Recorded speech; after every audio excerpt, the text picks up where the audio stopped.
നേരമായി ഇജ് 7 വരെയൊന്നും കടന്നുറങ്ങല്ലോ കേട്ടോ. ഇവിടെ ഇമ്മ എന്നോടൊന്നും ഉണ്ടാത്തത് എന്താന്ന് വെച്ചാലേ കല്യാണം കഴിഞ്ഞിട്ട് ഇപ്പൊ 2-3 ദിവസമായിട്ടുള്ളൂരോ. അപ്പൊ എനിക്ക് ക്ഷീണമൊക്കെ ഇക്കാരം വിചാരിച്ചിട്ടാണ് ഇക്കാരം ഉണ്ടാത്തത്. ഇജ് കാണുന്ന പോലെയൊന്നും അല്ല. അതിന് എന്റെ കല്യാണത്തിന്റെ പോലെയല്ലേ 4-5 ദിവസമായിട്ട് ഉറങ്ങിക്കണോ? ഇജൊന്ന് ആലോചിച്ച് നോക്കിയാ. ഇജ് ഉറങ്ങിയിട്ടൊന്നും ഇല്ല. എന്നാലും അല്ല എവിടക്ക് നമ്മളെ പൊന്നാര അമ്മായിമ്മ പോയത്? ഇമ്മമാന്റെ ആങ്ങൾക്ക് സുഖമില്ലായിട്ടേ ഹോസ്പിറ്റലിലാണ്. അപ്പൊ അവിടേക്ക് പോയി നോക്കാൻ പോയതാണ്. ചെലപ്പോ വേഗം വരും, അല്ലെങ്കിൽ പിന്നെ ഉച്ചക്കേശക്കാണ് വരവുണ്ടാകുക. ആവും അതില്ലേ സമാധാനം.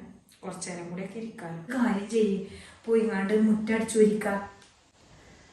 എനിക്ക് വയ്യ. ഞാൻ 2 ദിവസം അടിച്ചോരിയപ്പോ തന്നെ ആകെ ഇങ്ങോട്ട് കൊയങ്ങിക്കണ്. ഇത്രമാനം മുറ്റാണ്. പിന്നെ എന്താന്നാ വിചാരിച്ചത്? പിന്നെ അതൊക്കെ ഞാൻ അടിച്ചു വാരിയതാണ്. അപ്പൊ എനിക്കൊരു സമാധാനം എഴുതിയതേനിപ്പോ. ആ ഉപ്പ എന്നെ കൊണ്ടില്ലേ, ഞാൻ തന്നെ അടിച്ചു വാരിയോ. ഞാന് ചായയും കടിയും ചോറും